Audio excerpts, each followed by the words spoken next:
Arteta! It's finished. It's finished. Manchester City trail Manchester United by 8 points with only 6 games to play.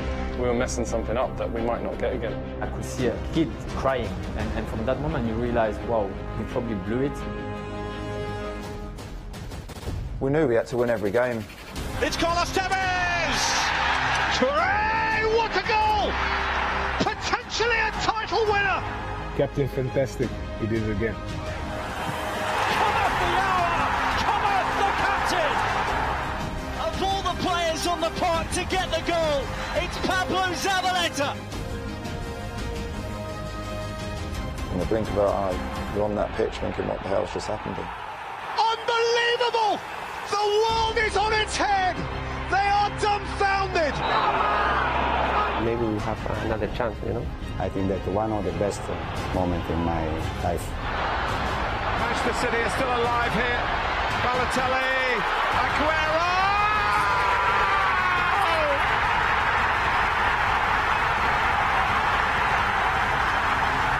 I swear you'll never see anything like this ever again!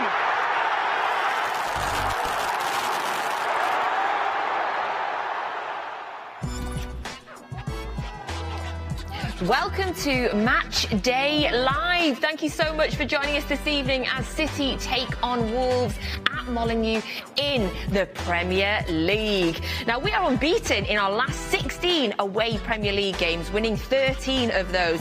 And it's our longest ever away unbeaten league run in history, with our 4-0 win at Leeds taking us one ahead of the 15-game run under Joe Royle between December 98 and September 99. We've also kept a clean sheet in our last 5 away Premier League matches, with only 3 sides ever keeping more than 5 consecutively in the Premier League.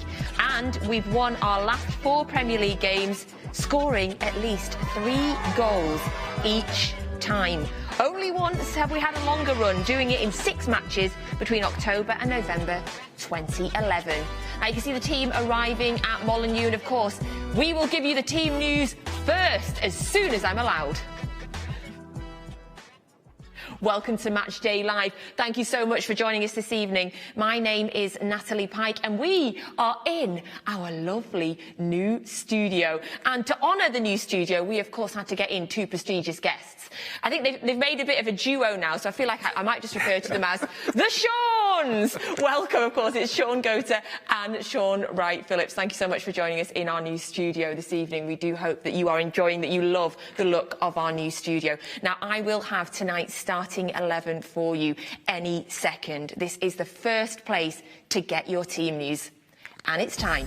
Here is your starting 11 for tonight's game. 8:15 kick-off against Wolves. And of course, in goal it is Ederson.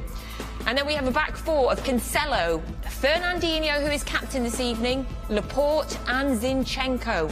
And then it is Rodri, Gundogan, De Bruyne, Silva, Foden and Sterling. So that is your starting 11 for this evening's game. The substitutes, it is Stefan, Ake, Jesus, Grealish, Mahrez, Egan Riley, Mbete, Palmer and Lavia.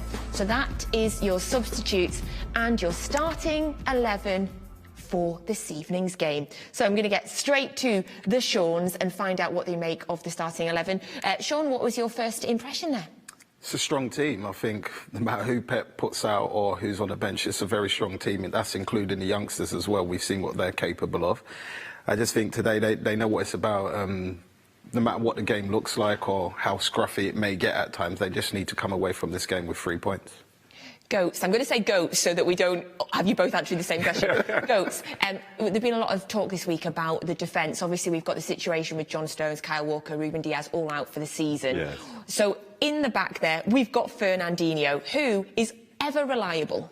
He is, and the amazing thing about Fernandinho, it seems that no matter what position he's played, it seems as though he's a seasoned pro. Every time he has to step up and play in a position, I'm looking and thinking, he played right back against Real Madrid, and I'm looking and thinking, wow, this guy's like he's played right back for like his life. Centre back, we're seeing him play centre back and marshal the defence and step in at times, do what he needs to do. He's such an intelligent, clever player. I always look forward to watching him play because he's a seasoned player, but every time I look at him, I'm thinking, this guy is just a brilliant player. Now, the idea, Shaun, of having John Stones, Kyle Walker and Ruben Diaz out, if you write that on paper, 3 of the best defenders in the Premier League, 3 of them out, you'd think that there might be a defensive crisis. But when you think about the players that we've got to step in, I still feel very calm and very confident.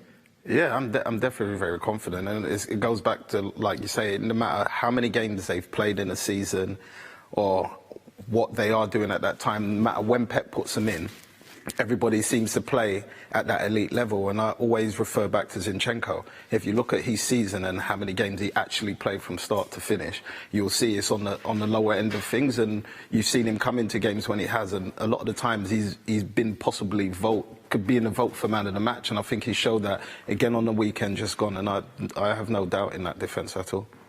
I feel exactly the same for the Newcastle game goes. I would have put him definitely up there for the man of the match contention. And considering, like Shaun says, he doesn't play a lot. When he does step in, he's incredible. So the mental resilience he has must just be insane. It amazes me because I know when I played, and if I was out for a week or 2 or whatever period, and then having to come in, I always felt I needed a couple games to get back into a rhythm. These guys, they'll be rested for 2 or 3 games or a period of time, and they come back in, and you just think they've never been away. And I don't know how they do it, but I think you probably can say maybe the odd 1 or 2 times when a player stepped in and you went, well, he's not quite up to his standards. And I'm going over a period of probably 3 or 4 years when I look at these players. So Zinchenko really excites me. For me, I don't think he's ever let Pep down whenever he's been called upon. I love him because, again, he's a fullback that sometimes people look and say, well, they look at him and they think, well, perhaps he could be gutting it. But I never see a player do him. I've watched him against even when we played Liverpool and think, okay, some real quick forward players. How is he gonna do against them? And he does solid again. For me, I really like what he does, his intelligence. When he's asked to step inside into midfield, he's a midfielder naturally. Brilliant player. It's hard because you never really can find a bad thing to say about these guys. Their standards are just so high. I feel like Zinchenko is the best midfielder that is playing left-back in the world, and Cancelo is the best left-back that's a right-back when he plays there. So it's just an example of how Pep is able to develop the players and move them into different positions. Yeah, he just makes it's as though he makes square pegs to round holes. It's just amazing how these players, Cancelo as a left-back when he's played there, he's morphed that into like a number 10 role. And I'm watching and thinking, how has he made the left-back role become attractive and look like a number 10? He gets in these little pockets, he's sliding balls, he's having shots, and I'm thinking, this is a fullback. When he plays right-back, he's like a winger. He's like little Shaun, stepping over and taking on players. And these guys are just really exciting, but it's a huge one tonight, and they know they need to be at the game. So looking a bit further up the pitch, obviously we've got Rodri, who's an ever-present stalwart in that team. We're also playing Gundogan this evening, Shaun. Obviously he played at the weekend as well.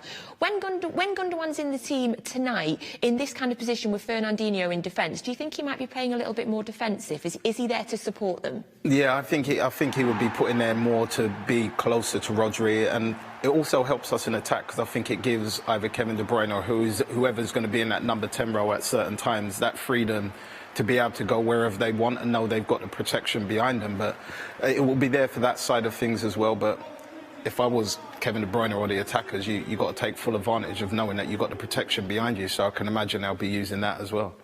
And with Gundo, what I find is he's so good on the ball. If you need him to sort of make runs forward, he's really great at finding the spaces between centre-backs and full-backs and timing his run. But also on the ball, if you're just looking for the team to keep the ball and manage the game, he's brilliant at keeping possession, moving the ball from one side to the other. Technically, a brilliant player, can find passes, sort of whether it's short or long passes. And I almost feel like all these players are just at such a high level. And we mentioned Rodri there obviously scored at the weekend, Sterling, Foden. We're getting goals from all over the pitch. Sterling, how have you made his season so far, Shaun? it's been an interesting one for him, and I think he would say so himself. I think this goal that he scored against Newcastle, I thought that it was tremendous because of the movement in it. He sees the ball going over his shoulder and he checks, which takes Bruyne inside. That gives him enough room to get it over him, basically, and it was a great header from Cancelo. But in general, like, I think he was going through a stage where everyone said he was going through a bad spell and blah-de-blah. And I actually spoke to him a few times and just said, keep doing what you're doing, because the hardest thing is getting in those positions to score the goals. I said, you get in them all the time. Once you score one, the rest will follow. And I remember the goal that he did actually score. I think it was against Leicester. I think Cancelo played the ball with the outside of his boot. It was most probably the hardest chance he had, and he just made it look like it was so easy. But you often find that with Raheem Sterling, I always think, like, he takes the really difficult shots and perhaps not always the ones that look a bit easier. He's definitely more instinct. When I watch him, he reminds me more of an instinctual player that when the ball comes, I think in certain ways I was pretty similar. I was better if I just said, you know what, I'm just going to do it and see what happens. I think the more I thought about a lot of things, I put myself in a position where I should have scored and I most probably spooned it over the bar. So sometimes the quicker it happens, the better the finisher is, I've found. So he's always going to get goals. Also, people need to remember, he's not a striker. Like, he's putting up numbers better than a lot of strikers, and that's pretty much, you could say, all over the world. So the fact that he's doing that, people need to kind of back off him a little bit and give him some breathing space. Put some respect on it. Yeah. Well, I mean, if I'm right, I think he scored 84 goals under Pep Guardiola. Most goals he's the most in the Premier League. And when I thought of that, I went, hold on, Sergio was a machine. And I think Sergio was 83 or something like that. And I'm saying, hold on, Sergio was a machine. He scored one goal more than him. If he goes on to play, you know, several more games, then he'll just be adding to that. And it just makes you think, I got some respect for you, Raheem, that's for sure. Oh, there's some numbers, there's some serious numbers. Buckets of respect for him. Often, I feel like this season, I've said this stat quite a lot of times, but for different teams, because Raheem seems to have some great scoring records against quite a lot of teams. When it comes to Wolves, he's been involved in 4 goals in his last 4 league matches against Wolves, 3 goals and 1 assist. Of course, this is him getting the penalty at the game. Or is this earlier in the season? No, this is not here. But yeah, this is him scoring against Wolves. Yeah, but sometimes that's the luck you need, you know what I mean? Like, when you're going through certain patches, normally the keeper saves that and it don't come back to you, but when you're in that spell where the luck's on your side and it bounces back to you, bearing in mind I've never had one of those, I wish I did, but it would have been great. But yeah, he's just nothing. His mental strength, I say to a lot of children, like, if you're going through a hard time, I always say to them, listen to Raheem, look what he's been through his life, because off the pitch, whether he's done anything or not, he's always had a lot to deal with. And he's always answered it by football. Goals, yeah. I like the fact that he stepped up in terms of wanting to deliver goals and stuff like that, but stepping up to want to take penalties. Because there was a point in time at the club we used to get penalties, and we look back, you know, going back a couple of years, and it's like, oh, we got a penalty. We was like, oh, I'm not so sure. We're all like this, you know, behind the set tees. I hope we score it. Him and Mahrez are the ones that sort of stepped up and just made us feel all calm now when we get these penalties, and we go, yeah, these guys are now consistently sort of putting these penalties away. And that takes mental toughness, because I can tell you it's very easy to sit there and say, I'm a striker, I score goals, and then go, I don't want to take penalties. That takes mental toughness to say, I want to be up there with the top goal scorers, scoring penalties as well. So, because of course, yeah, here he is earlier in the season when we beat Wolves 1-0 here, and I remember that was a really tight game. So this was late in the game, so there was pressure on that, Shaun. Yes. Which Shaun? Sorry, I said I was going to do that. I wouldn't do that. Like, I don't have it in me to play in the centre, because if you miss, it's quite embarrassing, because the keeper will just bend down and like pick it up. So I'd rather miss trying to put it in a corner than down the centre. What excites me about, and I think he knows this now, is the top goal scorers, when they're taking penalties, they need to be able to sort of master all three, left, right, and centre. Because we're seeing goalkeepers now have the detail on the last 3 penalties, where they're going. So, you know, I'm a bit the same. I would not have been like, go down the middle, And the goalkeeper goes, yeah, thanks very much. Couple juggles it, no. But again, these guys are having the mental toughness to want to do it, step up, take the penalties, roll it down the middle. Brilliant stuff. So that is tonight's team news. That's the starting 11 and, of course, the thoughts of the Shauns. Now, before we move on for the rest of the show, I do just want to quickly get the opinion from both the gents on something that happened yesterday, which you may all be hoping that we are going to talk about, because, of course, Manchester City announced yesterday that we will be signing Erling Haaland on the 1st of July. He will be becoming a Manchester City player. I don't know about you, I have not stopped smiling for the last 24 hours. Goats, as the striker in the room, what did you make of this news? Wow, listen, I probably need a seatbelt to keep me down here because I feel like jumping. I think this is exceptional. It's brilliant news. You know, what a player. We got glimpses of him when he came, played against us for Dortmund. His pace is electric. The goals he scores, different ranges of goals. And I've always felt that if out-and-out goal scorer plays for City like Sergio Aguero and others, but play for City under Pep, they can sleep easily because we know we'll create chances. And I think he will just hit the ground running. I really do, because we create chances. I think that he just is the absolute perfect player for us. And both of you played with his dad as well, didn't you, Shaun? Yeah, we did. He was a lovely guy, to be fair. He was a nice chap. I just feel, like Shaun said, it gives us another string to our bow, to be honest with you, because now when we do throw the ball in the box, there's somebody at that height that will take those headers. It gives Cancelo another option. Obviously, De Bruyne, because he puts crosses in from anywhere anyway. So, so it's nice to have that. And we can be a bit more direct if we need to, because he will be that person running in behind. Thank you so much. So, of course, there will be a lot of Erling talk coming up in the next couple of months, and, of course, at the start of next season as well. And I personally cannot wait for it. Now, if you would like to ask our guests any questions at all about tonight's game, about tactics, about their careers, as always, you can use our WhatsApp number. It is on your screen now. So get your WhatsApp messages in nice and early, and I will get through as many as I possibly can. Now, it is time for Who's Stat? Of course, this is our game where you have to guess who the current or former Manchester City player is. And we give you 3 clues to be able to do it. One now, one a little bit later, and then we'll let you know who it is at half-time or full-time. So, your clue 1. This player kept 100 clean sheets in 288 appearances in the Premier League. 100 clean sheets in 288 appearances in the Premier League. Well, I can narrow it down. That wasn't somebody I played with. I'm waiting for the year. Oh, I'm waiting for the next clue. I've got an idea. Okay, you've got an idea. Yeah, we've got an idea. We're working Shaun, as a team. Yeah, we're working as a team. I have noticed that Shaun Goethe often says, we have an idea. We have an idea. We have an idea. Do you have an idea at home? We will be giving you another clue a little bit later on, which I think we all need, because I have no idea yet. Right, now is the time to get the starting 11 for Wolves. Of course, our opponents this evening, tonight's 8:15 kickoff at Molineux. So, the starting 11 for Wolves. And in net is Sarr, and it is Chiquinho, Otto, Cody, who's the captain, Bowley, Nori, Dendoncker, Neves, Moutinho, Jimenez, and Neto. That is the starting 11 for Wolves this evening. And then the substitutes: Ruddy, Hover, Marcal, Trincao, Mosquera, Silva, Totti, Hwang, and Kundal. So that is your subs bench for Wolves this evening, and your starting 11.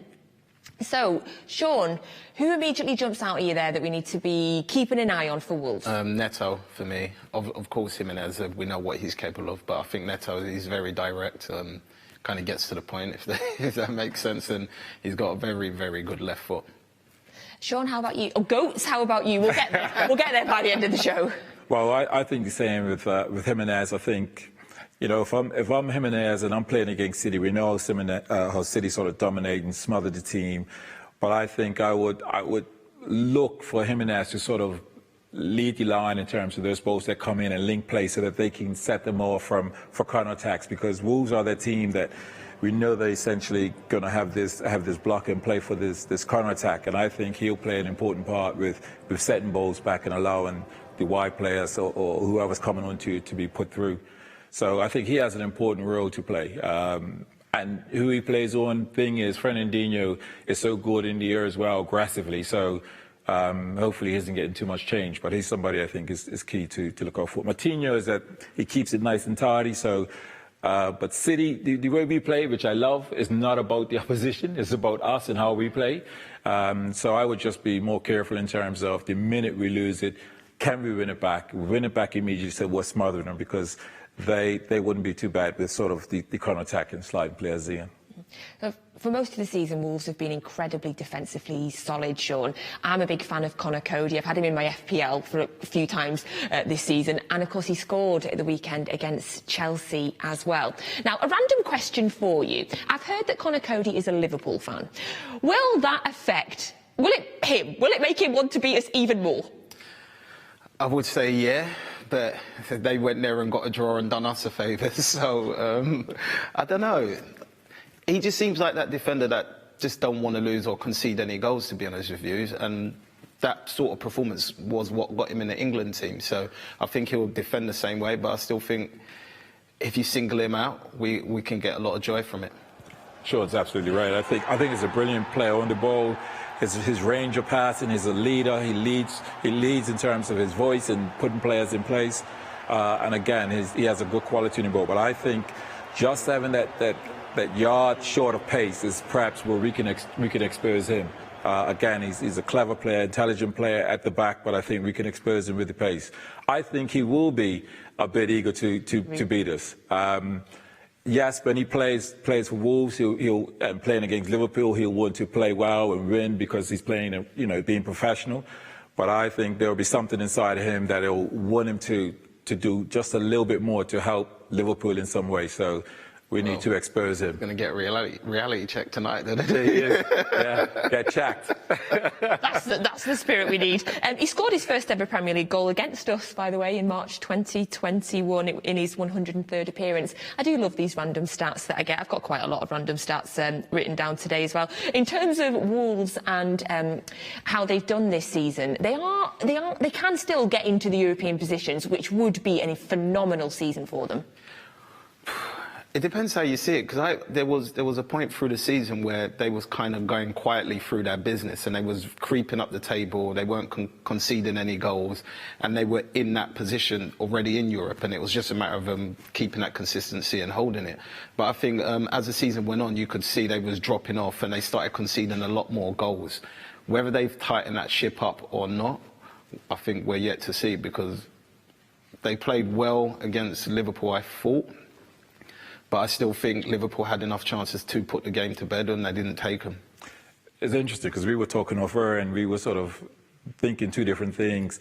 I was thinking they'll probably come with a normal sort of defensive block. Shaun thinks they'll play a 4-3-3 and go for it, because perhaps trying to do that for these remaining games and going for the win.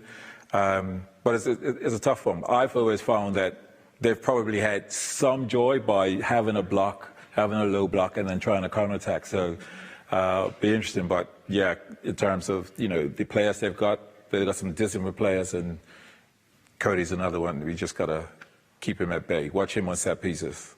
They, of course, went 2-0 down to Chelsea at the weekend, but ended up coming back to get that 2-2 draw. So they definitely... they're not on the beach in any way, shape or form, are they, Goats? No. Where they sit, you could partially think, will they be on the beach? But that tells me that they're not, And I think that the manager's sort of motivating them, saying, listen, that there's a chance, there's a slim chance. So can we try to get maximum points in our remaining games and see where that ends? So, but this is a game where, dare I say it, they normally show up. They show up in the big games, because I think we play a way that suits them, and we've come accustomed to knowing that teams that defend with a low block, how to break those teams down. So from a neutral point of view, it'll be a good game, because it's can we break them down with the movement, the receiving balls in pockets and sliding players in, and then when they get it, them being able to counter-attack in their situation. So for the neutral, it'll be an interesting one. In terms of form recently, Shaun, in 2022, they have alternated between a win and a defeat in all of their 8 home Premier League matches. So they've won, lost, won, lost, won, lost. In their last game at home, they lost to Brighton. So this calendar year, certainly, their form seems to be very much up and down.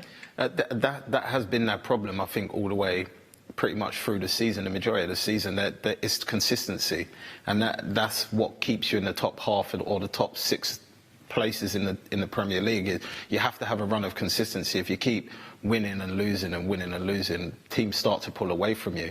So I just hope that stat you just read out isn't right, and it's wrong today. But we'll break it. That's what you said. Yeah, we're going to break it today. I hope we do break it. But I've got another stat that's really interesting. Wolves have only recovered 4 points from losing positions in the Premier League this season, the joint fewest of any team. So essentially, when the other team goes ahead, their heads seem to go down. Yeah, and that could be a plus if, retake the lead. I think they're the sort of team, because certainly when they played against us, if they were to get that goal ahead, it gives them something to really hold on to.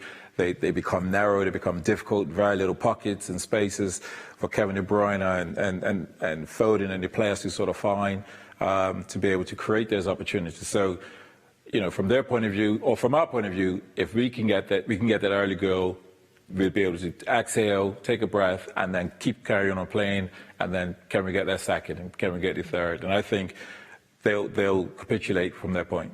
Yeah, an early goal for that stat, and also an early goal for us, so that we can all perhaps breathe and try and enjoy the game, Shaun. Yeah, that's pretty much how it was for me on the weekend as well, especially after seeing the other results. So as soon as that first goal went in, I was like, oh, OK, I can chill now. Like, it's kind of like let my hair down. But it'll be important. It's a very important game today, and it's going to be a hard game, especially at Wolves. They will come out and think they can take something from the game, and Man City have to respect them and play the way we know how to play, and let them figure out how to deal with us. Absolutely lovely. So that is the Wolves team news and the thoughts on Shaun and Shaun about Wolves. So we're going to give you another Who's stat, because we were all a little bit stumped on that first clue. So we're going right back in and giving you the second clue, the first clue and the second clue again. So you want to work out who the current or former Manchester City player is. So this player kept 100 clean sheets in 288 appearances in the Premier League. That's your clue 1. Right, clue 2. His only international goal came in his country's opening game of Euro 2012. Oh, that so killed me then. So he scored. It's a him. He scored in Euro 2012 for the only goal for his country. He kept 100 clean sheets in 288 appearances. I'm stumped. Yeah, I thought I had a clue, but it's gone now. Yeah, we thought we had a clue, but, we're stumped at this moment. Give us a few moments. European, at least, though. Someone from a country that played in the Euros. Yeah. A lot of... We are absolutely and utterly stumped. If you know, give us a hand. WhatsApp us in, or hashtag Man City if you've got any clues at all. Now, you may have noticed, as by magic, some lovely trophies have appeared on the table in front of us, as like magic. So we now will be celebrating the incredible achievements of our women's team from this season, and we have 3 awards to be given out to 3 players. Here is the first.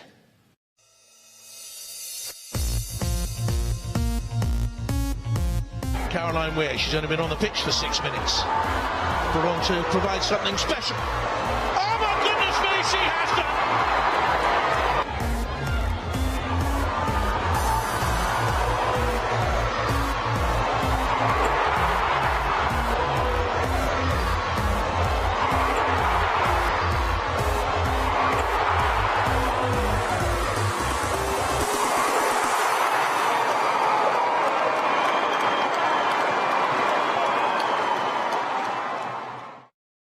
Course, the goal of the season goes to Caroline Weir, and I'm so chuffed that she's been able to join us this evening. And Caroline, your 3rd season in a row that you've won goal of the season, because I mean, essentially everyone just says now, you only score worldies. Everything he scores a worldie.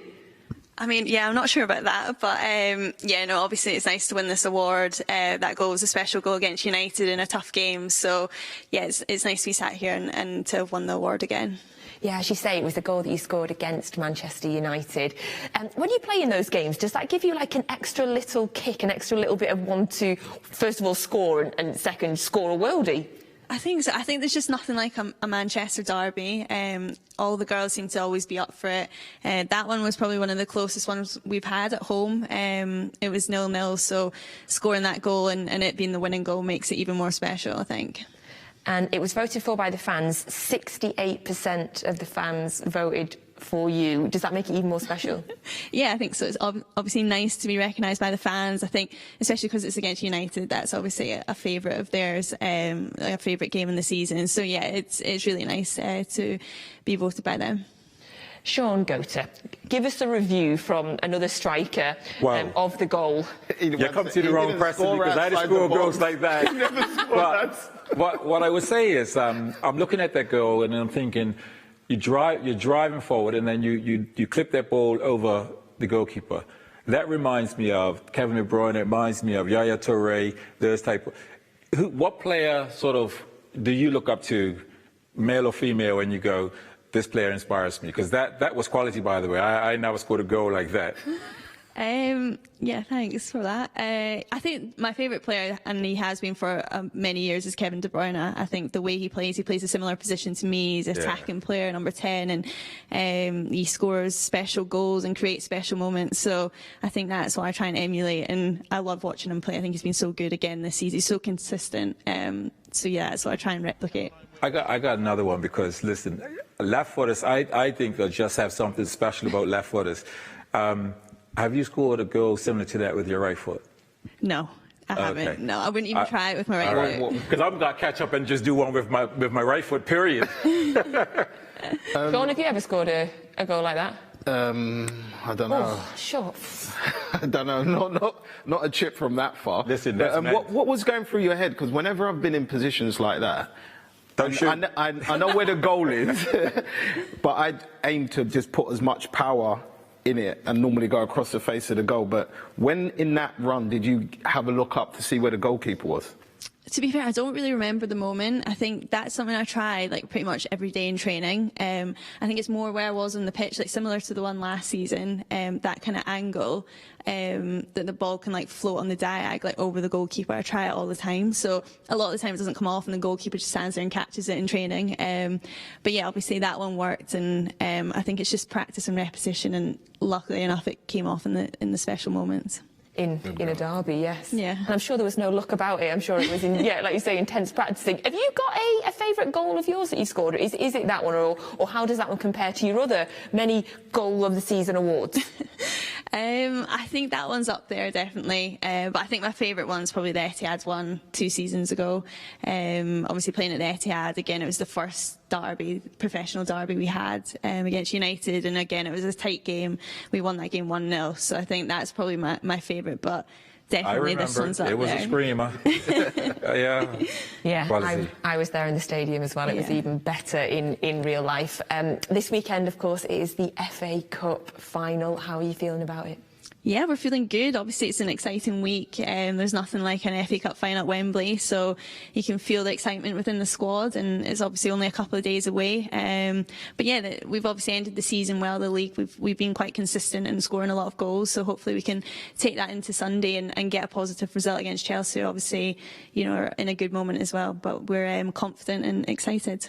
Of course, Chelsea WSL champions. However, we've already beaten them in a cup. We, of course, beat them in a cup final as well this season. Does that give you a little bit of optimism? Yeah, I think so. I think Chelsea have probably got the better of us in the league the last couple of years. So to win that game in the final, it was obviously a tight game, and I think it has given us that confidence to know that we can do it, we can compete, and like I say, having finished the season so strongly, we've got to take that into Sunday. And yeah, I think it's going to be a good game, and I'm confident that we can get the win, definitely.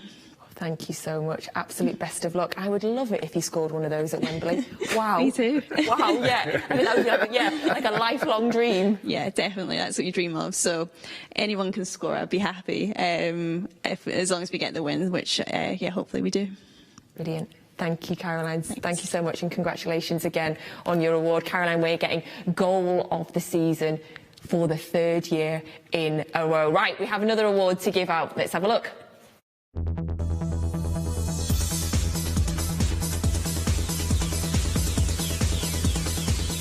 Young Jess Park out here on the right, you know, she's growing into the game. I think she's quite an unpredictable player when she's in possession of the ball. You don't know whether she's going to go to the byline, cut inside. So almost on cue, we were waxing lyrical about this Manchester City 20-year-old. And what a strike to open the scoring.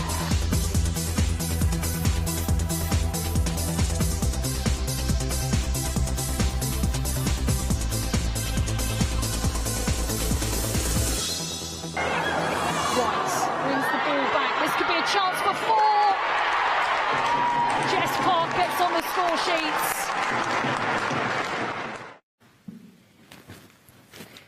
The award for Rising Star, of course, goes to Jess Park, who, and as I say here, it says here, has continued your excellent development with 10 goal involvements, 2 goals and 8 assists in 25 appearances, cementing your status as one of the country's biggest young sparks. Jess, thank you so much for joining us. Congratulations on the award. You must be so proud. Of course, it was voted for by the fans. Yeah, definitely. I think it was something that I wasn't really expecting. So it's definitely something that I'm very proud of and thankful for the fans for voting for me. It's been an unbelievable season for you. I had my producer in my ear there just saying, oh my goodness, I watched her play against Arsenal and she ran them ragged. She was absolutely incredible. How have you found the season? I think it's been a really good season. You know, I've had my opportunities within big games, and I think, you know, it's been a really good season for me to just build on who I am as a player. How do you feel your development is going? Yeah, I think it's going really well. You know, I've had big opportunities in big games, so I think definitely this season it's gone really well, yeah. So 2 goals in the Conti Cup against Everton and at Tottenham, which of course helped us onto that cup glory. That must have been incredible for you. Yeah, I mean, it was a really good moment for me to just be involved in that and, you know, help us get through to the Conti Cup final. Shaun, I'm sure you can kind of understand what Jess would be feeling, having come through youth ranks and been tipped as a rising star many, many times. Have you got any tips or anything that you could give to Jess, do you think? Yeah, I'd just say just enjoy it. I think forget about all the pressure and all the talk from around the world and whoever's talking about you, and just enjoy your football. Because the first game that I got picked for and I started, I think we had to be there an hour and 45 minutes before. I was there 2.5 hours before. I was ready in my kit, changed, ready to go, so I was just sat there like this, and then Joe Rowe and Willie Donachie just pulled me aside and just basically said, just hang out, enjoy the moment and forget about the pressure and just enjoy it, and I think you'll just get even better about it. Shaun is still 2.5 hours early as well. First person in the studio. Yeah. I wanted to say, do you set goals in terms of like wanting to play a number of games or even score goals, or do you just in the moment and say, I just want to enjoy it. If I get some minutes, great, and just enjoy it at this moment in time? I think for me, like, I look upon periods of the season and look at the games that we have and say to myself, right, I want to play this many, or I want to try and play this many, and I want to try and get this many involvements in goals and beat players this many times. Like, I try and focus on them little wins and in training as well. Little wins, like that. It's a bit like yourself, little wins, getting the little wins. No, I mean, in terms of like little wins and marginal gains is what we're on about in terms of, you know, beating a player. If I have a go at him 3 or 4 times, can I get across him 2 or 3 times? My mind's now thinking of someone like Raheem Sterling, who does really well in terms of arriving at the back post for goals. Is that part of your makeup in what you set for yourself as well? Yeah, I think that's a really important part of my makeup, and like trying to support the team. You know, you need that run in the back post, because that's where you can score loads of goals in the season, and often defenders forget about that run at the back post. So yeah. You of course came through the women's development squad and have worked your way up to be playing now in the first team. Also looking at England as well, it's been an incredible journey for you. Yeah, definitely, and seeing as though it's the team I support, like, it's just kind of a madness. But yeah, definitely a brilliant achievement. Absolutely. Lovely. Thank you so much, gents. Yeah, just we played with your manager, Gareth Taylor. Yeah. And Gareth was a certain way as a player. Is Gareth an old school like hairdryer, or is he like listen, guys, we can get better. We keep moving it. We keep popping armour on his shoulder, and the modern day sort of manager. Yeah, I think he does a bit of both. Like, he's definitely got a bit of both in him. He likes his set ways, but he's definitely got a bit of like adaptation to it as well. So he's a hairdryer manager. Don't put words out. Listen, I haven't said that. I'm going to get in trouble, especially ahead of an FA Cup final. Of course, FA Cup final at the weekend. Again, that must just be an unbelievable lifelong dream for you to play at Wembley. Yeah, I mean, at Wembley, like, it's massive. It's definitely a dream come true, and I can't wait for it. Lovely. Thank you so much for joining us. Congratulations on your award. Congrats. We are so excited to continue to watch your journey. So that is, of course, our Rising Star Award that goes to Jess Park. Right, we've got one more award to come. What is it?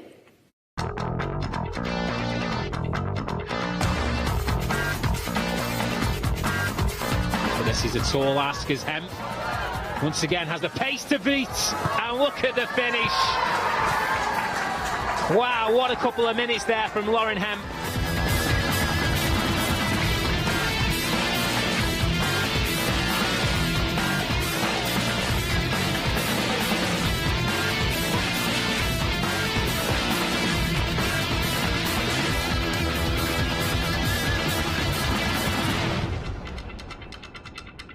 And Lauren Hemp has wrapped up 3 points for Manchester City. Now, 3 players were nominated for the Player of the Season award: Lauren Hemp, Alex Greenwood and Kira Walsh, with top scorer Lauren Hemp getting 48% of our fan vote. Player of the Season, Lauren Hemp, congratulations. How did you feel when you found out? Yeah, I'm really grateful. I think I've got a lot to thank the rest of my teammates for it, to be honest, because I think being surrounded by so many talented players just makes me look so much better. So yeah, no, I'm really pleased that the fans have sort of recognised me and picked me as their Player of the Season. That is incredibly humble of you. I think these guys will appreciate that. You have been absolutely sensational this season. The award is thoroughly deserved. How have you found the season? Yeah, I've really enjoyed it. I think as a team we didn't necessarily start how we wanted to, but I think the last few months, especially with the turn of the year, we've really showed the City that we've wanted to show throughout the season. And I think individually as well, like, I'm really pleased with my performances, and I know there's still so much to come from me, but I'm really happy in the place I am right now. And of course, we've got the FA Cup final at the weekend before looking ahead to the summer. How are you feeling ahead of the FA Cup final at Wembley? Every time I say it, I get so excited for you all. Yeah, no, I'm really excited. Like the girls said, it's a fantastic occasion, and it's something that is every kid's dream, and to play on the world's biggest stage in front of thousands of fans, hopefully, it's going to be a great day. And I've been lucky enough to experience these in the past, and so, yeah, I just thrive for occasions like that, so I'm really excited for it. Of course, the season started fairly slowly, but it seems as the season has gone on, the team has just ramped up and up and up, obviously winning the Continental Cup, qualifying for the Champions League, and now going into the FA Cup final. How would you assess the season as a whole? Yeah, I think, like I said a little while ago, it didn't start how we wanted it to, but a lot of what's been said is about trusting the process, and that's something that we've done, and we've been working really hard to make sure that we've continued to get consistent performances, and I think our form recently has shown that. We've been scoring lots of goals, keeping clean sheets, and that's something that we wanted to do from the start of the season. So yeah, I'm happy with where we are as a team, and everyone's so excited and can't wait for the weekend. Of course, you signed a new deal at the start of the year as well, which we were all so thrilled to hear about. You've already clocked up 100 appearances for the club, which is just incredible. How thrilled were you to get that new deal? Yeah, I think getting 100 appearances as well was a really proud moment for me. And ever since I've signed, I've loved every second, to be honest. And yeah, it was massive for me to get that new deal. It's like, this is a place that I call home. And so, yeah, I can't wait for the next 2 years, to be honest. Where are you keeping all your awards now, by the way? Because there must be a lot of them. Have you got some dedicated shelves? Yeah, well, I actually live with one of the other girls as well, Esme Morgan, and I think she's getting fed up of seeing loads of awards just come home with me, to be honest. So yeah, I have a couple of shelves that are filled with awards downstairs, so I think I'm going to have to take them upstairs now because I'm just getting a bit fed up. Esme, of course, is a regular on the show. She's absolutely brilliant. God, I'd love to spend a night in your household. Shaun, in terms of obviously big part now of the England setup, you yourself, of course, played for England as well. Have you got any questions? How are you finding it, the change? Because, you know, obviously you have your team here, which is like your family, and then when you go away with the England setup, it's a whole another family. And when I was in the squad, you find, I wouldn't say there's necessarily cliques, but there was always like Man United boys, they stick together, and Chelsea boys, they stuck together, and sometimes that's how it felt. Is it the same with you? Yeah, to be honest, I really enjoy it. It's nice having a lot of the City girls in the England setup, so it's great to have people that you're familiar with, but having said that, it's also nice to see new faces every time I go away, and it's great to sort of see new people. And yeah, to be honest, like, it's quite good having so many City players there because it helps when you're on the pitch, like you've already got that relationship, and then off it as well, it makes me feel a lot more comfortable, especially still being a young player and sort of still finding my feet. How are you feeling ahead of the Euros? Obviously, they are in England come July. They're not that far away, so you're going to be playing in front of huge, supportive crowds. How are you feeling? Yeah, I'm really excited for it. Obviously, if selected, it would be a massive occasion and a great experience. And like you said, having it be at home, like hopefully we'll get so much support. There's already so many games sold out, so yeah, it's going to be a fantastic summer, and I think as a team we're also in a really good place, so yeah, it's really exciting at how far we could go. Although some games at Old Trafford, so there's always there's always a downside. Shaun, you're taking your daughter at the weekend to the FA Cup final. You were telling me your daughter's football mad. Yeah, she's a mad City fan and dominates her mum's life with football. Every time I speak to her, she's going to training or coming back from training, so I'm going to take her over to the game, and plus I'm looking forward to it as well. So what Shaun wants to do is he wants to get your autograph for his daughter, right? Right, so make sure we get that. I would just ask myself. Yeah, okay. What I want to know is, when I played in front of bigger and bigger crowds, I got used to it and started to enjoy that sort of pressure. How do you find that? Is it for me, there used to be some nerves. There were nerves early on, and then as I got a bit further on, then I started to enjoy that. How is it for you? Is it nerves, or is it actually bring it on sort of thing?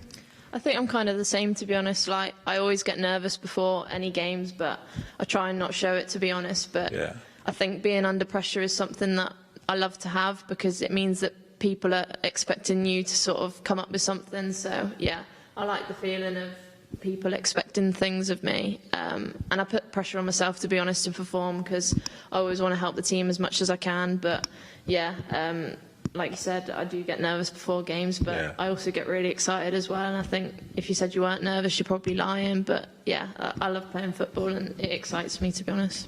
Excellent stuff. This is a question, different one, but I always see you play on the left-hand side, and I actually think your dribbling qualities of driving at teams is brilliant on the left. And have you played on the right sometimes? Yeah, sometimes Gaz switches me on the right, and I like to cut in and shoot, but I don't use my right foot as much as I should, to be honest. It's only used for standing on, so yeah, I do like cutting in and shooting, but yeah, I love driving at players as well. But being on the right, like I said, I like cutting in and yeah, just using my left foot, but I don't do many crosses on the right. Well, I would say you're an exciting player. Watching you get bums off seat. You're exciting in terms of the dynamic running at players. So keep up the great work. Thank you. What's your kind of personal ambitions? Obviously, it's been a brilliant season for you, going into an FA Cup final, going into a Euros, with a new contract, a long career ahead of you. What are your personal ambitions? I think at the start of the season, I set myself a lot of goals as a team and individually as well. Like, I'm at the club because I want to win trophies, and that's what I want to do in the future as well. And obviously individually, it's nice picking up awards, and I set myself goals and assist targets for what I want to achieve at the end of the season. But my ambitions are to obviously win the league and sort of win the Champions League as well at some point, because that's what we want to be a part of, and winning trophies is one of the best things in football. It's exactly what we wanted. That's exactly what we wanted. Yeah, we're all fully behind you. Then, of course, we've qualified for the Champions League next year as well. So, congratulations! Thank you for everything you've done this season, ladies and gentlemen. Of course, the player of the season is Lauren Hemp. Thank you. Congratulations and very, very best of luck for the weekend. Now, we'll ask you to stay there just for a minute because I think you'll enjoy this, as we all will. We have another teaser for you from our 93-20 documentary, and it's a big one. Anyone remember that header from Vincent Kompany in that derby here at the Etihad? Let's have a look. The fact that it was a derby then just multiplied everything that was already important about this game. Also, Sir Alex Ferguson before saying that, you know, never in his lifetime City would win the league. So I think the blue side felt like, look, this is the chance, this is the moment. For the 163rd time, the Blues and the Reds of Manchester do battle, but with greater significance hanging on this than on any of the previous meetings. Obvious, you know, there was nerves in the dressing room. It was a little bit more quieter, I have to say, than normal games. Yeah, we were just waiting for that one moment, and you know, it was time for the captain, Vincent Kompany, to turn up and deliver the goods. Curled in by David Silva and turned in by Vincent Kompany. Manchester City ahead, right on half-time. Cometh the hour, cometh the captain. That goal is probably as important, if not the most important, of the season. Was a very important player, very important man in the dressing room, and also he scored an important goal against United. City seconds away. Roberto Mancini seconds away. The noisy neighbours have ousted the sitting tenants. Manchester City's night in the derby, and maybe in the Barclays Premier League. We knew it, winning that game is what we are going to achieve, and probably with that game we won the title.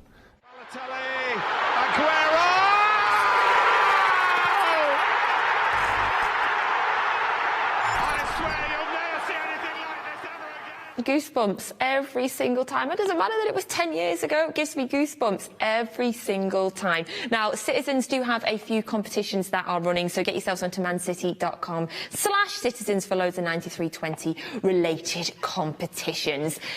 Shaun, it still gives me goosebumps. How do you feel when you see it again? Well, it's weird, isn't it? Because I was playing in the game. Just for the wrong team at the time, but it worked out perfectly for both teams in the end, but it was nice to be on the pitch when City did actually win the Premier League, although it was in a different colour. I'll take that, as it was as close to that moment I was going to get in the blue. But it's a fantastic achievement, I think. Even in that game, when we was coming up, we actually came up to win a game. We didn't think about City were going to win. We knew what they were capable of, but we had in our head, we're going to win, and it seemed to be going that way until the last 5-10 minutes, and then as players like Aguero and the team that he had out can do, they can just turn the game on its head, and that's exactly what they did. Shaun, can you believe that was 10 years ago? How's it gone so fast? I know, where's the time going? It's just interesting hearing Righty, because Righty was saying that, yeah, people are asking, like, you know, where was he during that game? And I find it funny because that was the same experience I had in the playoffs. I'm like, you know, my 2 shots that were blocked, yeah, we scored from those. I was in the game. So she was sharing the same situation. So it's funny. I'm like, oh, people didn't realize that we were at these games, you know. But what a goal. I mean, you know, he steps up there, had a powerful, came originally as a midfielder, evolved to, you know, probably the Premier League's best centre-back. What a player, you know, absolutely brilliant.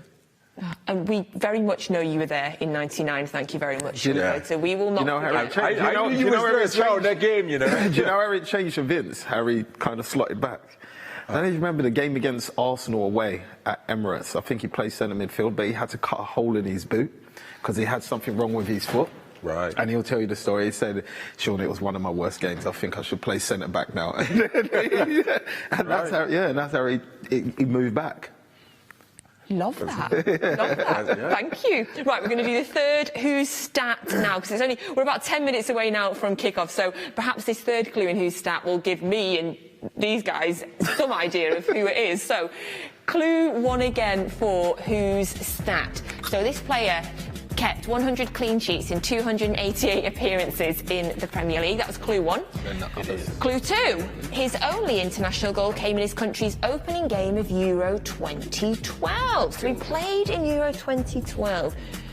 This player amassed almost 400 appearances for Man City and Wolves. OK, well, I think I know who it is now. Yeah, we got it. Someone that played 400 appearances for City and Wolves. Any ideas? Yeah, well, I've got one. And now I'm... See the little caption beside it? Could that be like him? The silhouette? Yeah. I always wonder, I think... Because it really looks like the person that I'm thinking. That we're thinking. All right, that we're thinking. Yeah, that we're thinking. That we're thinking, guys, that we're thinking. But obviously, I'll say what... Because I don't want the fans to get it yet, so when we go away, then I'll share it. Thinking. Or we'll share it. You'll share it. We'll share it. Okay, I'll ask you who it is. Hold on, ask Shaun who it is. Right, we are less than about 9 minutes away now from kick-off in tonight's Premier League game against Wolves. Of course, if you haven't already, get yourselves downloading the Manchester City app. It is the best place to get your commentary, the only place to get commentary that will not annoy you, because of course it is with the amazing Alistair Mann and Michael Brown. So, Goats, how are you feeling? Any pressure ahead of tonight's game? Well, listen, you play for Man City, it's always going to be there because of the team we are, the players we have, the standards we've set. The standards we've set as a team, season after season, trying to win the Premier League and going on consistent runs. Am I a little nervous? I can't actually make my mind up on this one because they are a team, we play a way that suits them, but likewise, they play a way that we train to break down, if that makes sense. We train to break down teams that have a block because we dominate possession. So it could be either tight or it be a really comfortable game. So I'm going to go with a comfortable game, and I'm going to go 3-0. Oh, my heart just jumped. Yeah. Shaun, what do you think's going through the players' heads right now, sort of this close to kick-off, 3 games to go, we win all 3, we win the Premier League again? They just know that this game's important. I think it's like I said earlier on in the show, I just think they know they need, regardless of what it takes or how the game looks, they need to leave here with 3 points. It could be 1-0 and a horrible game to watch, but as long as the job's done, especially at the business end of the season, I think that's the most important thing. But like Goat said, the way they play football, we know what we're going to see. When they get the ball, it's never really going to be a horrible game. It's still going to be beautiful football. But we just need to get the chances that we create. We need to take 1 or 2 of them, just to relieve the pressure. That's an interesting point you make, but I think if I'm Wolves, I want to make the game untidy. I want to make it sloppy. I want to... So City don't get a rhythm. That's what I will be thinking as Wolves. So I think when we watch this game, it's watching Wolves and how they try to disrupt our rhythm, whether it's fouls, taking long time for throw-ins and this sort of stuff. But I think from City's point of view, we've just got to keep the ball moving. Don't get caught up in, and even if a referee makes the odd bad decision, we've got to just, all right, he's made the decision, get on, defend, and then go on and get our rhythm back in playing. Okay, so 3-0 prediction from you. Shaun, what's your prediction? 4-0. Oh my goodness, it's the same. We just need to grind out a result. We just need to get the points, but I think it's going to be 4-0. Thank you very much, Shaun Wright-Philips and Shaun Goater. Thank you for joining me. We'll of course be back at half-time talking about everything that happens in the first half, which hopefully involves some Manchester City goals. Now is the time. Get your commentary. If you're not already on the Manchester City app, you want it now, with amazing commentary from Alistair Mann and Michael Brown. The teams are in the tunnel. Over to you, Ali. Well, thank you, Natalie.